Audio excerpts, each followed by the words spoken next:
Action on the racetrack, action in the law courts, and huge news from MotoGP. Hello there, welcome along to the Motorbike Racing Show. It's Monday, the 4th of March, 2024, and we have got so much news, it's almost unbelievable. World Superbikes is back with a bang, and we have a new championship leader for the first time in 4 years for Alex Lowes. We'll get all the latest from Neil Hodgson and James Toseland with 3 World Superbike titles between them. Also, all of the latest from testing in Moto2 and Moto3. Plenty of law court action going on. We'll get to that in a moment, but in the last few minutes, before recording this podcast, news hot off the press from MotoGP.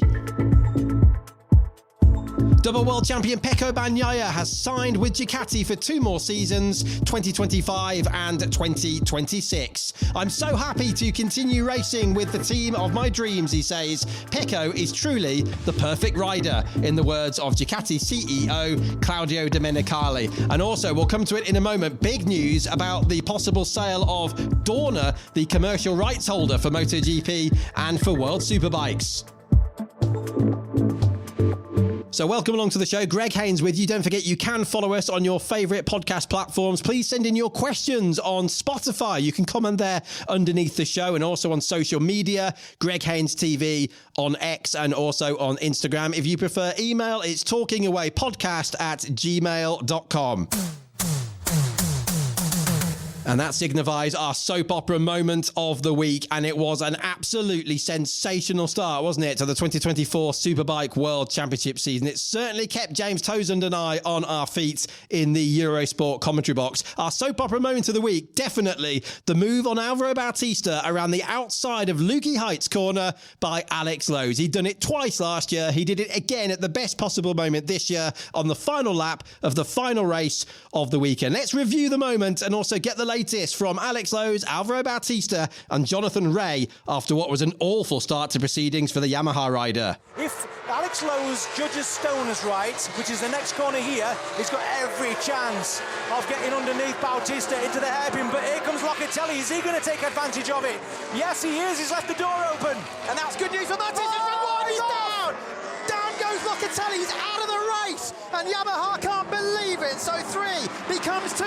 Petrucci's up into 3rd because he's passed Andrea Iannone. Petrucci's on for a podium. Right, can you believe it? Poor old Locatelli. And now Alex Lowes doesn't have the Yamaha to worry about. He can attack over Bautista. Can he go underneath him as they get to the top of the hill? No, he does. He's on the outside. Oh, he's through. Can you believe it? How's he done that? Round the outside over Lukey Heights. Quite incredible. MG. 2 corners to go, Alex. And 2 corners to go. Absolutely unbelievable. Now, can Bautista do him on the run to the line? Through turn 11 for the last time. Into turn 12 for the last time. Is Alex Lowes going to do his first double since his BSB days? Now it's the run to the line. Get on it, Alex. Wayne Gardner straight. Here comes Alvaro Bautista. I think Lowes has got enough. It's going to be close. Alex Lowes does it. What a way to win a motorcycle race. 48 thousandths of a second. First, Locatelli passed me in turn 4. He was going to hit the back of Bautista, so he went wide. And then I managed to stay on the line, try to stay close to Alvaro, because in my head, I was thinking that he was struggling with his bike to enter the corner because the grip was going. And I knew I could be really fast through turn 8 and into turn 9. So this was like my chance to, in my opinion, was my chance to pass him and then try to stop the bike in turn 10 and 11. So yeah, I had a little plan and it went quite well, but it's not always like that. I have to say thanks to the KRT Kawasaki team, because at the end I had a lot more grip than Alvaro, which allowed me to make this pass. But really happy for the team. I've had some tough periods with the team, and they all supported me 100%. And yeah, I appreciate it so much, and it's nice to give them a little bit back. But it's just Phillip Island, just round 1, but let's try to keep the ball rolling. Yeah, of course, I'm happy, no? Not only for the second place that I think was the maximum I can achieve today. Really tricky race, no? Also with the red flag, was very complicated, but yeah, I managed very well the situation, and I tried to push as my maximum in the race, and I had some tire problem at the end in the last 3 laps. For me, it was difficult to enter in the corner, to lean and to open the gas. So, but I'm happy because the feeling with the bike every day, every session was improving, and that was my target. No, before came here, my target is first of all to feel better on the bike, to don't have any problem physically. And the second is just to build up some confidence with the bike, no? And so I'm happy because practice by practice, I felt better and better, more confident, more competitive. So yeah, I'm really happy that how we finished the weekend. Really frustrated because the crash came as a big surprise. It was as I was building my confidence on the bike and feeling quite good. I took some track profit when Top Rack's engine had engine troubles, and found myself in a good place in the race. But as soon as I started to feel confident, I crashed. So just had to rebuild from zero, try to look into the crash, try to improve the feeling.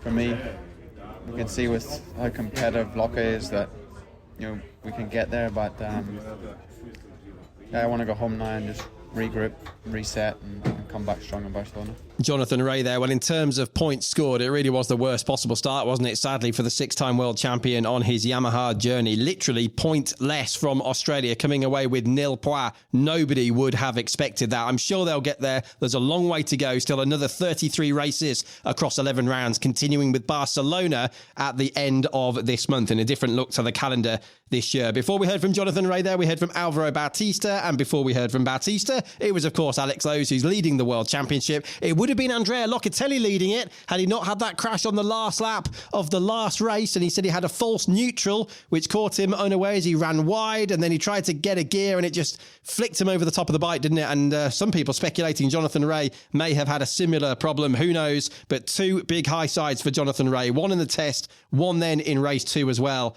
both at the same corner, turn 11. Our thoughts also with Iker Lecuona, who had a similar high side in the test and was ruled out of action for the whole weekend, the Honda rider with a dislocated collarbone. Also a shout out to Danilo Petrucci, the 7th and final different rider on the podium. 7 different riders on the podium already then across 3 races at the start of the new season. What a year we've got in prospect, even though we know Phillip Island always does throw up some very unusual results, which are not usually a reflection on the season as a whole. But even so, what the hell, what a start. Andrea Iannone was leading the first race on the bright yellow Go 11 Ducati. He got a podium from his first front row start as well in his very first World Superbike race. And what about Nicolo Bulega, going down in history for him as a pole sitter and a race winner on his debut as Alvaro Bautista's teammate on the second Aruba Ducati. Absolutely spectacular. Plenty of debate, though, online about whether Pirelli need to stop chasing lap records and go more conservative on the tyres. Of course, they are a championship sponsor as well as the sole tyre supplier. So they've got a bit of clout there in terms of opinion and what they want to do. But of course, we had more pit stops, didn't we? Compulsory pit stops were introduced for the long races. We only got them on the Saturday in the end because race 2 was shortened because of the Jonathan Rea incident. So there you are. That was our soap opera moment of the week, the incredible Phillip Island season opener for World Superbikes. Spectacular though, Alex Lowes, certainly a real star, wasn't he, in Australia? And one man who knows him very well indeed is the 2003 World Superbike champion, now a MotoGP television pundit for TNT Sports in the UK, Neil Hodgson. And I managed to catch up with Neil in the hours that followed the Sunday races. I've just realised why I love motorcycle racing so much. My God. I think it's only motorcycle racing or sport in general that can give you that endorphin release that you just can't. Well, you just can't, in any other form or walk of life, you just can't achieve. So watching Alex, because I know exactly what Alex has gone through, and I don't mean poor Alex, I just mean the fact that it's been tough. There's been some really tough times, lots of injuries.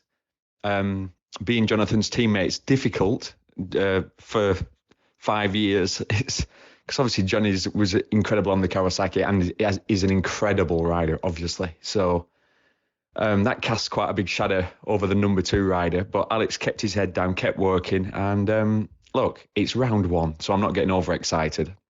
And Phillip Island is a peculiar track. But Alex has been fast in pre-season testing, working on his being consistent, trying to save the tyre, everything you're supposed to do. But he has done it. Look, he's 33 years old, is Alex. he's coming to the end of his career. But you can, the way when we talk, the next 2 or 3 seasons for Alex could be his best. There's no reason why not. So, as we've always said, English riders seem to age like a fine wine. It's not like the Spanish and Italians who can peak at 24 years old. So, yep, super proud. What a race. I mean, race 2, what a pass. I've got to say, I was sat in bed with my wife watching it, and when he went to the outside of Bautista into Lucky Heights, I closed my eyes because I just thought, oh no. But he knew exactly what he was doing. The bike didn't move. I mean, the bike looked amazing. So big shout out to Pierre Riebert, Alex's crew chief, who he's working with this year. Obviously, he's got a lot of experience. And I think not only is he good at managing the motorcycle, he's good at managing the rider. So, yeah, all in all, there you go, Greg. I know that's a long message, but I hope that's okay. Thanks very much, Hodgie. Definitely more than okay. And thanks for sending that. It sounds like you gave Vicky a bit of a shock there as well. In bed when you were watching that race with Alex Lowes, he said how planted the bike was, didn't he? Going up around the top of Lucky Heights. Absolutely stunning start to the season there. Of course, Neil Hodgson there, the 2003 World Superbike champion on a Ducati as it was at the time. And, of course, manager to Alex Lowes. Well, we've got plenty coming up. I had a 16-minute chat with James Toseland. We were both feeling pretty tired after our long commentary stint, which included 2.5 hours of filling with nothing happening on the track because of that oil spillage in Australian Superbikes, which left a bit of a mess, to put it mildly, on the Southern Loop. So James and I were a bit knackered, to be honest, by the time we got around to having our chat after the races. We'll hear from James in a few minutes' time.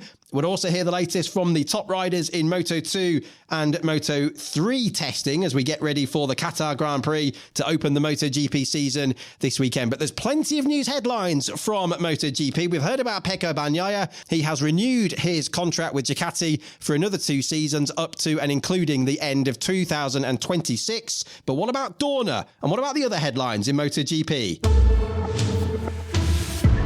Liberty Media, Netflix, Amazon and Disney are all looking to buy Dorna, the commercial rights holders of MotoGP since 1992 and the commercial rights holders of World Superbike since 2013. This according to a report in Spain's Expansión. Now, Dorna has various owners at the moment. 39% is owned by the UK-based Bridgepoint Capital, 38% owned by a Canadian public fund, and approximately 20% owned by the Dorna shareholders, many of whom are still working in MotoGP, and the majority of that is Carmelo Ezpeleta. Sky News are reporting now that Bridgepoint wants an approximate £3.5 billion if Dorna is to be sold. Now, despite the interest, the report stresses, the one in Spain this is, that Dorna is not up for sale at the moment, although I'm sure the report that's gone out certainly won't do its value any harm at all. Also interested are believed to be major investment companies KKR and CVC. I'm sure many of you will have heard of CVC because they used to own Formula One in the Bernie Ecclestone days. Liberty, of course, the big name linked to most of these headlines, have owned Formula One since 2017, and that in itself is valued at approximately $18.2 billion. Dorna CEO Carmelo Ezpeleta has spoken with the Italian press, talking with La Repubblica, and this is what he said. I confirm the rumours, but I'd like to know who's spreading them. I'm receiving 2 or 3 phone calls a day at the moment asking if we're for sale. All I can state is that we are ready. We remained with our first investors for 8 years, from 1998 to 2006, and then Bridgepoint came in. Anything could happen, but people seem to like the product, and the sprints have improved it. That's, of course, the MotoGP Sprint, the new format with Saturday races for the Premier Class that was introduced last year, 2023.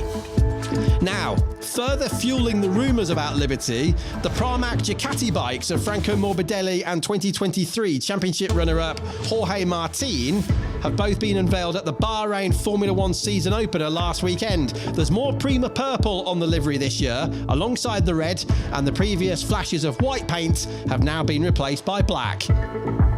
Also, more Dorna news. Crypto data are to, quote, initiate legal proceedings, end quote, against Dorna and IRTA over the loss of grid slots, having sent out a press release to various media outlets over the last few days. Crypto Data CEO Ovidiu Toma told Crash.net, Dorna agreed to pay us a price which was quite high to sell our team.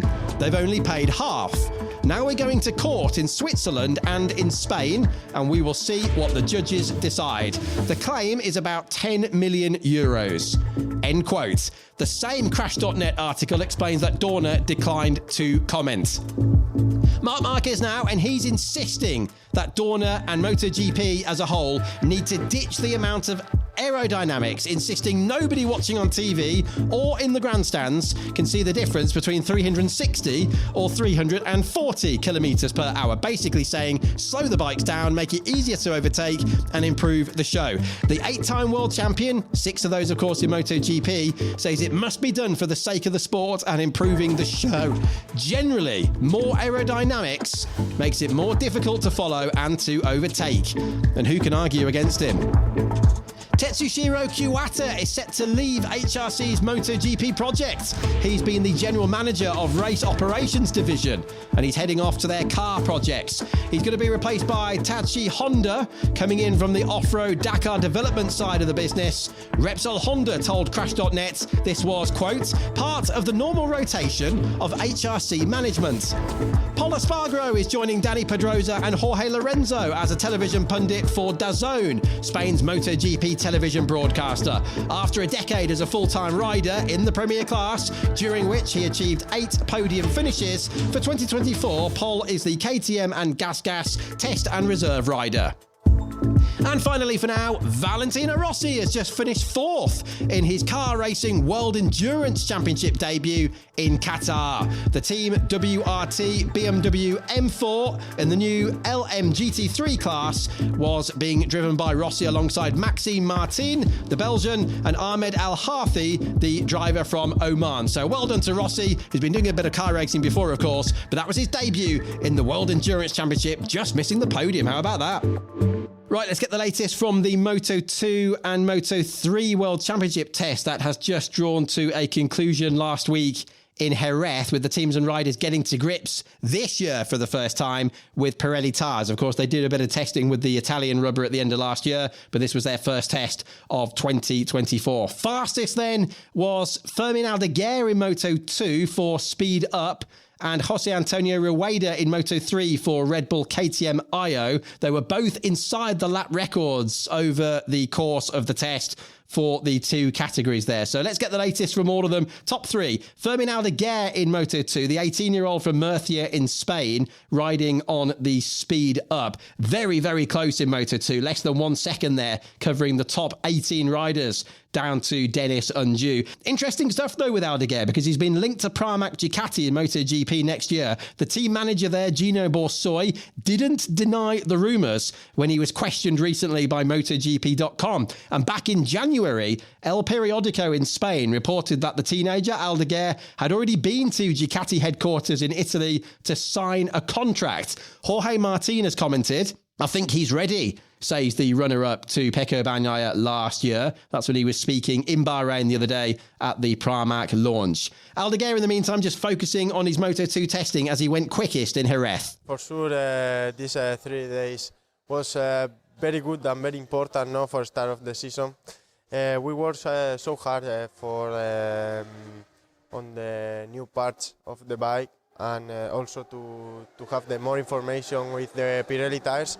And today we was a little bit more focused on the time attack, and yes, on the second, on the first free practice, I feel very good, but I had 1 crash and my FP finished, but in the second, at the start, I don't feel so well after crash, but lap by lap I was improving and going better, and I do also a good time. Fermin Aldeguer, their quickest in Moto2 testing last week in Jerez. He's got to be the title favourite, hasn't he? Surely for 2024. Second and very close behind him was the American racing bike, the 26-year-old from Malibu in California, Joe Roberts. Man, this has probably been one of the best off-season tests I've ever had. I feel every day we've been competitive, strong. I'm super happy with my pace with the soft tire. We were able to do like 40s, a lot of them. So, yeah, I mean, the position's obviously great to be coming out of here with a good position. It's great, but I'm happy with that pace, man. I mean, that's what we need in guitar. You need pace, and yeah, get it done there. And completing the top three, Manu Gonzalez, the former Supersport 300 world champion, now in his debut season with Gresini, the 21-year-old from Madrid. He was third. Yesterday, on the first day, we struggled a bit to find the speed with the bike. I was not so confident in some parts of the corners, more in the fast corners, but the team worked really good, and finally in the last today in the last part we find the best bike. I was also fast with the bike with the new tire. I managed to do a strong lap time. P3 in this test is important to have confidence to go to Qatar, and it has been a very productive test for us, and I think we are more than ready for Qatar. In the lightweight class, Moto3, a trio of teenagers leading the way. Jose Antonio Rueda, the 18-year-old from Spain for Red Bull KTM IO, on top of the timesheets. Happy with the work with the team. Still working with the team these 3 days, and yes, I'm happy with the result. Also with the things that I can try with the bike and all, and yes, I'm happy. Second was the Madrid-born Colombian David Alonso on the CF Motorbike, 17 years of age, with the Aspar team. Has been very positive, all the 5 days of testing, Portimao and Jerez. We feel prepared. We go on the way we want, and we make our own work. So for Qatar, we need to keep pushing, because we saw that if the Moto3 class has the level is so high. So the positive also is that we are there on that level, but it's so high. And when you sleep one session, you are back. So you need to push every lap, but the balance with the bike is all right. And definitely an old head on young shoulders is Ivan Ortola, riding for the MSI KTM squad, the 19-year-old from Valencia, stressing just how close Moto3 is going to be this year. I think we are 4 or 5 riders that we have a little step in front from other riders. So let's see what happens. It will not be easy, but anyway, I'm ready for all the things that can happen. World Superbike Australia weekend review coming up with two-time world champion James Toseland. But just before, let's get a little bit more news. Dorna has unveiled the Yamalube R3 Blue Crew Latino America, included as part of the SBK Roadway programme. This is going to run from April to November for riders aged between 14 and 19, with the prize being a 2-year deal in the FIM Yamaha R3 Blue Crew World Cup, which I'll be commentating on actually, alongside World Superbike events. The runner-up in the new phase, the Latino America series, will be receiving a financial backing prize from Yamaha Racing Brazil for 1 season. 6 rounds will take place on circuits such as Goiânia and Interlagos. In Britain, OMG Racing have revealed a new livery. It's metallic blue with flashes of yellow for British Superbikes this year, and that's all because of their new title sponsor, Grilla Hydration, which replaces Rich Energy. Alan Gardner and Paul Curran's team sticks with their proven lineup of Kyle Ryde, who finished 3rd in the championship last year, alongside Ryan Vickers. FHO Racing keeps its BMW Motorrad status for BSB and for the Isle of Man TT. It's their 2nd year of partnership with Feijo's team and the German manufacturer. And finally, something that's come to the whole British Superbike paddock as a bit of a shock, actually, over recent months. And this is about David Shoebridge, Shoebridge has been jailed for 8 years for robbing betting shops and service stations in the UK. A BBC report reads that Shoebridge, who is now 35, began committing crimes just 1 month after winning the last ever Ducati Performance Tri-Options Cup, which is one of the BSB support categories, in 2022. The offences are reported to have occurred between November 22 and July 23. Having escaped with £100,000, Shoebridge has admitted attempted robbery, possession of a firearm and an imitation firearm, theft, going equipped for theft, and attempted theft. He began committing crimes in Hatfield and Potter's Bar, as well as the Welcome Break service station at South Mims. Shoebridge has been described by St Albans Crown Court as, quote, a lost soul battling gambling debts, end quote. In a statement, Shoebridge commented, I truly hope one day in the future my victims can understand I'm not a career criminal, but a lost soul battling gambling debts, leading to the biggest mistakes of my life.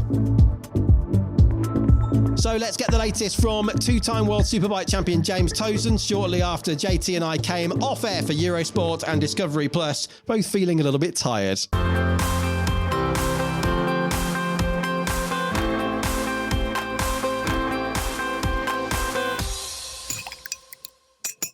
Just having a cup of tea then with James after a quite sensational start. We're a little bit tired now, aren't we? But you couldn't have made that up, could you?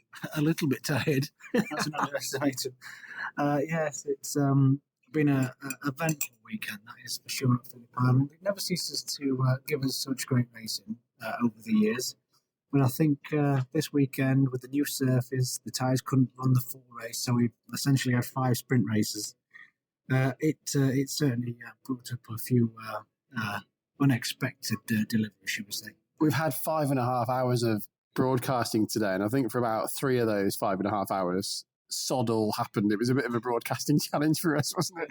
You can probably tell by this podcast, we're struggling to even put a sentence together because what we've done for the last, 7 or 8 hours, is it? 5.5. Oh, is it? It feels like 7 hours. Yeah, it's, but when it's good, when the race is good, it's not a problem. Obviously, having a double win from a British rider and not the one that you might expect made it even more special. Especially that overtake around the outside of Bautista to Luke Yates. That will go down with one of Alex Lowes' most special moments, I'm sure. He leads the championship heading to Catalonia in 4 weekends' time. Who is your rider of the weekend, though? Because you've got Alex Lowes as a contender. Andrea Iannoni's had an amazing debut. Locatelli had a good run. Bunaga, of course, you were just about to say yes. Yeah, I mean, for the rookie to win his first race in his first outing in World Superbikes and become only one of 8, right, people to do that, is quite something. Against that class of field, I mean, look at the depth of field now in World Superbikes. All the manufacturers are close. I think the championship did a fantastic job with these new rules, with the 80 kilogram weight thing, with the with Bautista, etc. I think it's really closed everything up, and it's working. From a broadcasting point of view, how have you found the challenge of the weekend? Because that's the longest we've had to fill on our own like that, isn't it? Obviously throwing to some VTs put together by the brilliant Eurosport and Discovery team. But it is a challenge, isn't it? And it becomes a radio show in a way. It was a sort of like a podcast with pictures, and it's a different sort of broadcasting when you get into a scenario like that, isn't it? When I was telling you the unfortunate story about Bob Marley's big toe, I knew... I shouldn't laugh, because you said it's what ended up killing him.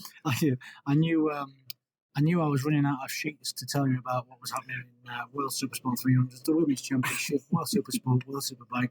I'd run out of forms. The only other forms I'd got in my folder was the running order from today's show. I think we were about to go through the call sheet, weren't we? And read off all the names, Will and Martin, Darren and Amber and everyone, Lisa and everyone else in the gallery. On the emergency exits at one point. It was just incredible, wasn't it? Rider of the weekend, though, yeah. So you go for Bunaga? No, not necessarily. I think it has to go to Alex, just with that manoeuvre around the outside of Bautista, like I was saying, to get that win, and also because he had consistent results. Obviously, I think was it 4th in race I think it was, wasn't it? Yeah. We're literally just recording this off the cusp here, but yes, I think it was fourth in race one. Yeah, fourth in race one, and then to win the sprint. And, as we know, Alex's consistency over the years has needed to improve. And you would have thought with a fourth and then a first in the sprint, he might have settled for that second in that second race. Because he was a good few bike lengths behind Bautista with about 3-4 laps to go. But he didn't. And he did it commandingly. And he looked in control. He didn't look like he was risking too much. So fair play to him. He's obviously got a newfound confidence with the bike to be able to do that. Is that Perariba in his corner and his new team? Possibly. And if it is, I'm all for it. And I'm hoping to see more of it. And hey, Alvaro Bautista's been beaten in a drag race to the line. Yeah. That extra 5 or 6 kilograms onto the bike, because we don't know if Bautista's put some weight on through the winter, but has it stood last year? He had to put 6.5 on when I talked to Serafina Foti, the team manager, when the rule came in last year, at the end of last year. So, but it definitely looks like it's done what it was supposed to do. Bautista can't blast past and make it impossible to defend against him. And yeah, I think they've done a great job on trying to get the balance there. Thank goodness Jonathan Rea has escaped without broken bones, but battered and bruised after not one but 2 horrible high sides, we believe, at turn 11 across the weekend. We now know that Gardner hit Jonathan's bike, and that's why Remy Gardner had a punctured front tyre, so he was so lucky not to go down as well. But who on earth would have expected that nil points for Jonathan Rea on his Yamaha debut? I'm glad he's okay, James, because that could have been very, very nasty indeed. But who on earth would have expected that struggle they've had? You wouldn't.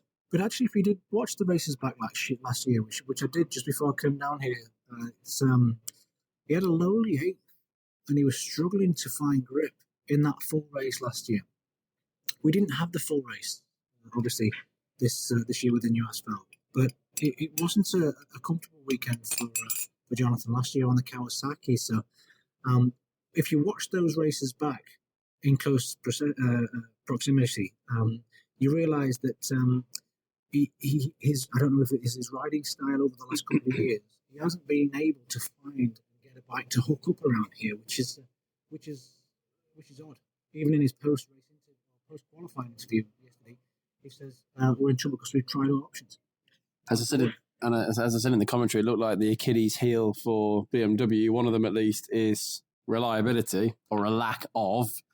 Not good for Toprak Razgatlioglu there. That engine blowing up at the top of Lukey Heights. He did a great job to get off the track as soon as possible. By the way, can we also just throw in a huge thank you to the marshals, who, of course, primarily around the world are unpaid volunteers. They've done a phenomenal job this weekend. But Toprak Razgatlioglu, did they just tune that engine too much, I wonder? Tuned it to a standstill, didn't they? Yeah. We all know that the number one rider in any manufacturer, because all the engine tuning that goes to a factory, there's always a slight fluctuation of brake horsepower that they generate from engine to engine, and all the good ones go to the number one choice rider. Have they just tried to exploit a little bit too much horsepower out of the BMW? Because it's not a good look. No manufacturers like a bike going pop like that on air, because they are production bikes. These are bikes that we want to sell, and it's not a good advertising for reliability, and that's what BMW prides itself on. Yeah, it was a bit of a public humiliation there, wasn't it, sadly, for them? Well, good luck to them for the rest of the season.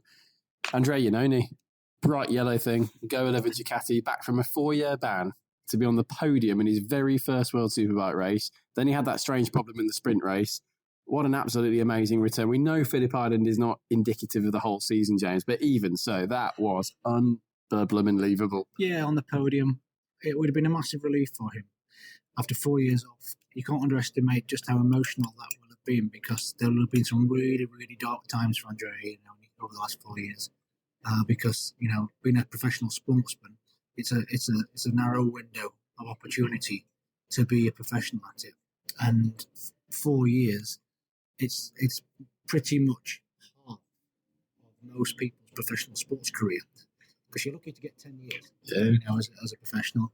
So he would have been massively relieved, and fair play to him coming back. He looked a bit, his match fitness wasn't up to scratch, was it? He was losing a bit of ground on him.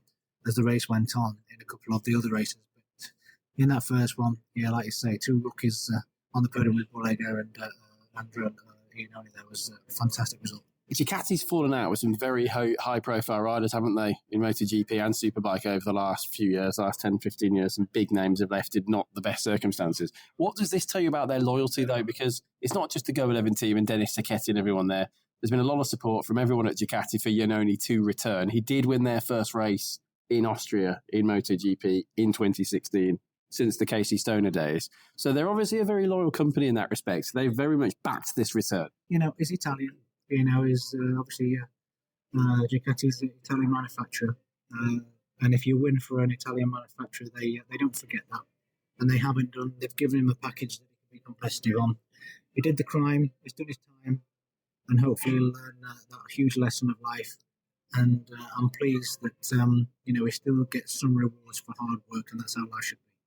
What about our very own Sam Lowes, one of 6 British riders in the field? It's the most British riders we've had in World Superbikes for 3 years. Most represented nationality along with Italy. There's 6 Italians as well. Sam's had a really good weekend, hasn't he? He has, yeah.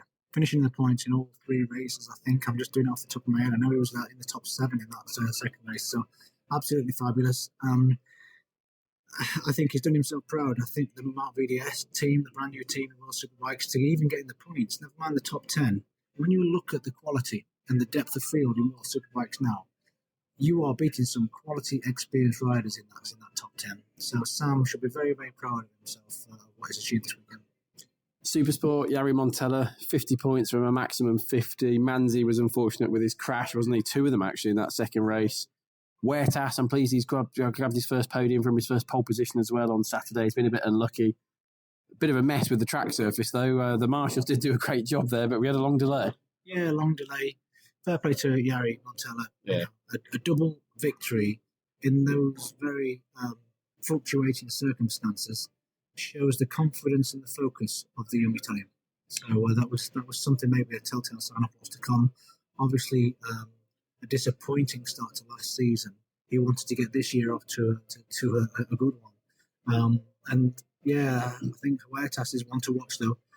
He's just starting to get the hang of this V-twin, isn't he? It's taken him a bit of time, hasn't it, to get used to after the Kawasaki, but on pole position, very fast. Unfortunate with the technical issue in the first one, but brilliant stuff.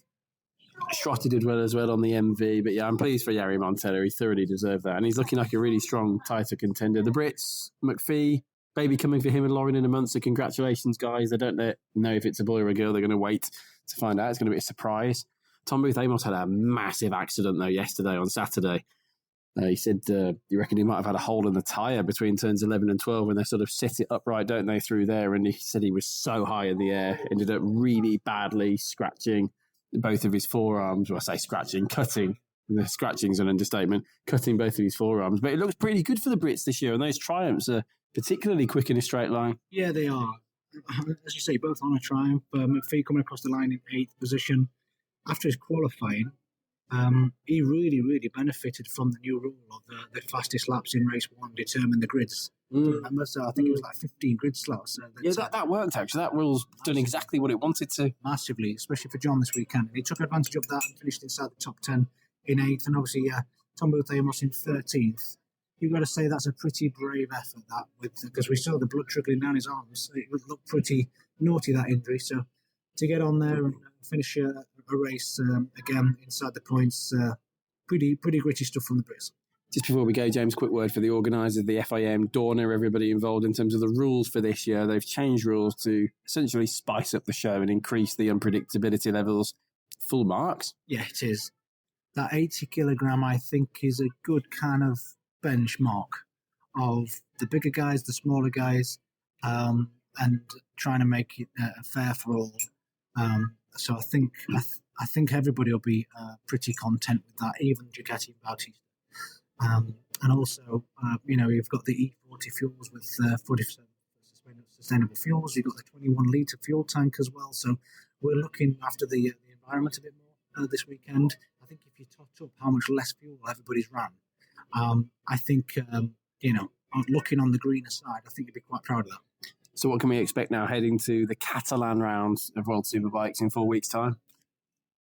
Oh, we're going to have, hopefully, the first challenge of doing a full race distance on these bikes, with these riders, on these tyres. So, unless Catalonia decide to resurface the whole place and take 1 second off the lap record, that's what happened here in Phillip Island. The tyres were getting over 200 degrees, and that's why they had to alter it. But Catalonia is one of the most difficult tracks on a clockwise track, the right-hand side of the tyre, to look after it. But it's going to be intriguing. We didn't see the full story here because there are only 10 lap races. We will in Catalonia. Do you think it's still fair to say that Bautista is still the championship favourite at this time, bearing in mind he has now seemingly recovered from everything that happened in November, the difficult winter, the injuries? He's still looking strong, isn't he, when people aren't trying to wipe him out? With Toprak's blow and Jonathan Ray's woes here in Phillip Island, he got a bit of a let-off with where he was at with his confidence in his strength this weekend. We will see. A bit too early to say. The 80-kilogram weight thing has definitely kicked in. He hasn't got that advantage that he had before. We saw what that weight and inertia did around the long corner of Luki Heights with Alex Lowe's going around the outside of him. But until we see Catalonia, we know how much stronger has been over the years there, especially on that second part of the race. That's when you'll see if Bautista has that advantage still or he doesn't. And what a pleasure it's been finally for us this weekend, working with our Eurosport colleagues, with the delay we had, the filling of the time, rescheduling videos and things to be placed into the show. It's been a brilliant, brilliant team effort, hasn't it, for everyone in the gallery in Chiswick and London. It's been a pleasure, hasn't it, to work with everyone? It has.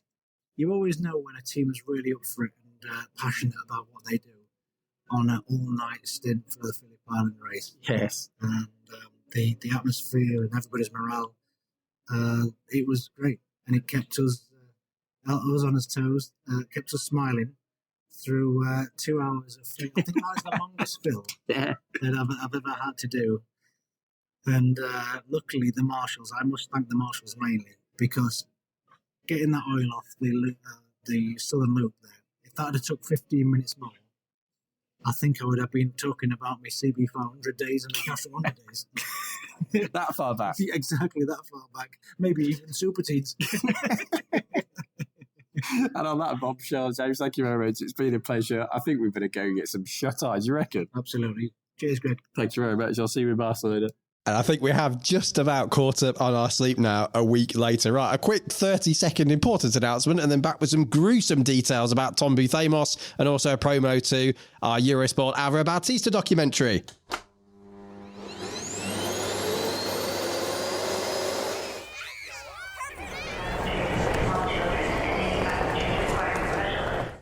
Where do you listen to your podcasts?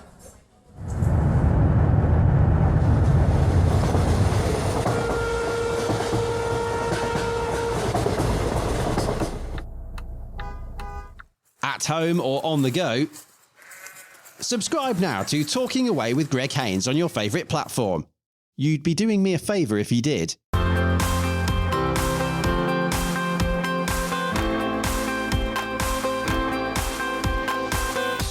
And please do, even if you can just share this podcast with one friend of yours or family member, please do, because the more people who listen, the more we can do with the Motorbike Racing Show, part of Talking Away with Greg Haines. We're now being listened to, I am delighted to say, in 52 countries. Let's keep pushing and get that up to 55 and then even 60 as time goes on. So thank you so much again. Please leave questions and comments underneath the shows on Spotify. It's Greg Haines TV on Instagram and on X, formerly known as Twitter, and email is talkingawaypodcast@gmail.com. We've got another show coming up this Thursday, the 7th of March, as we get ready for the MotoGP season to get underway in Qatar. Now, the next part is not for the faint-hearted. This is where you need to mute if you don't want to hear some pretty gruesome details about Tom Booth-Amos and his injury in Australia.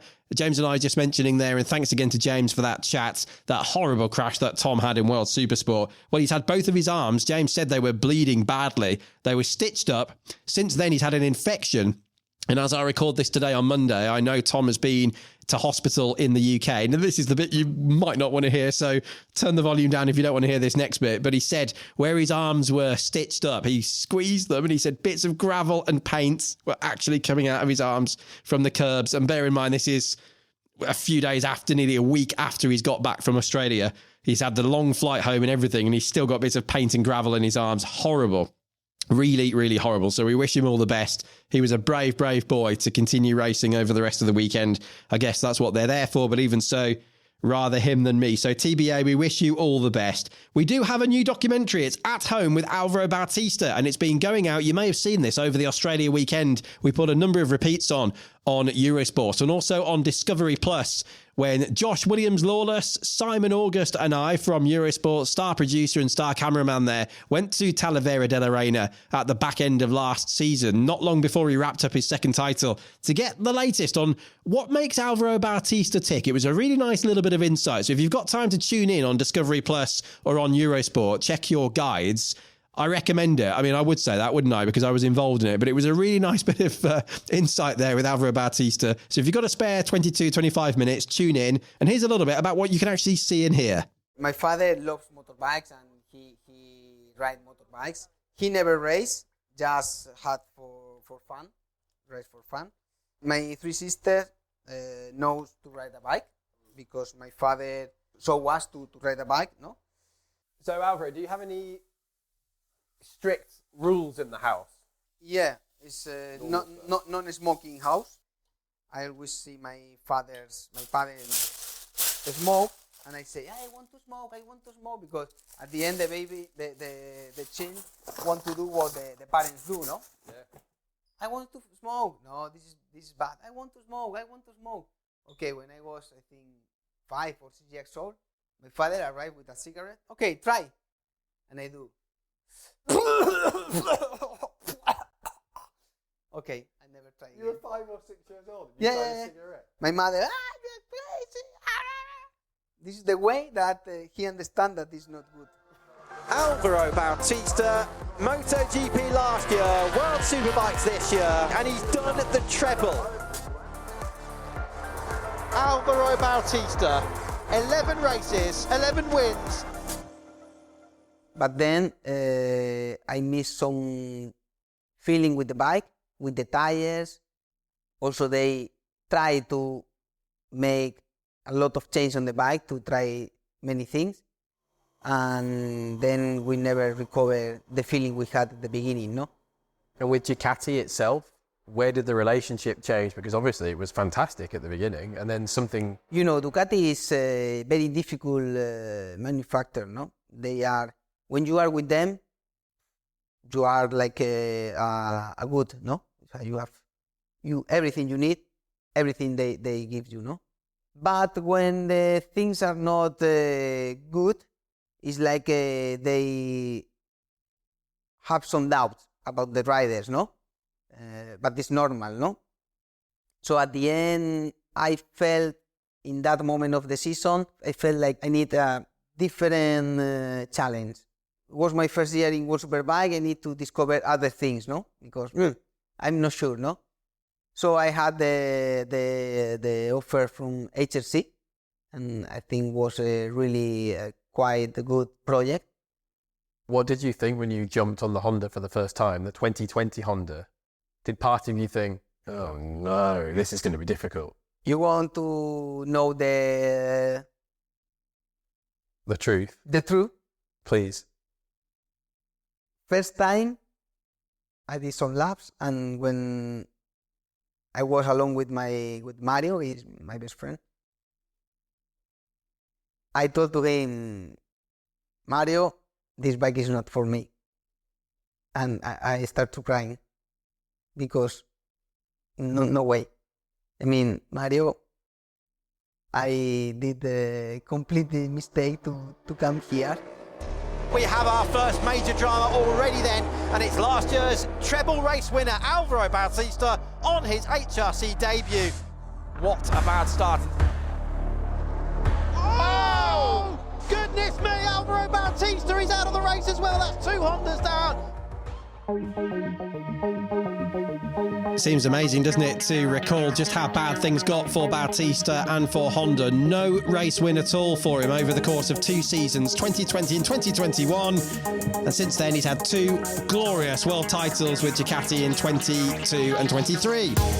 Right, that's it for the Motorbike Racing Show for today. Sorry we were a bit late bringing this podcast out, by the way. It's been a bit difficult schedule over the last few days with Australia and everything else, but the main goal is always to get these shows out every Thursday. So back in just a few days' time, Thursday the 7th of March, as we look forward to the Qatar Grand Prix for the 2024 MotoGP World Championship season. I'm Greg Haines, speak with you in a few days' time, and please send those questions and comments in if you so wish. Okay, see you on Thursday. Bye for now.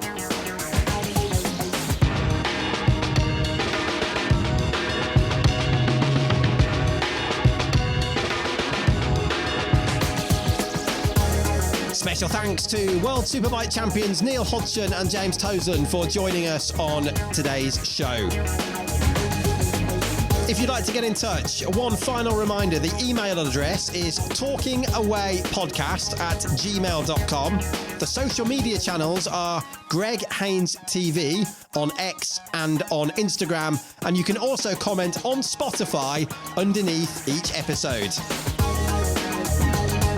To search on your favourite podcast platform, it's Talking Away with Greg Haines and the Motorbike Racing Show.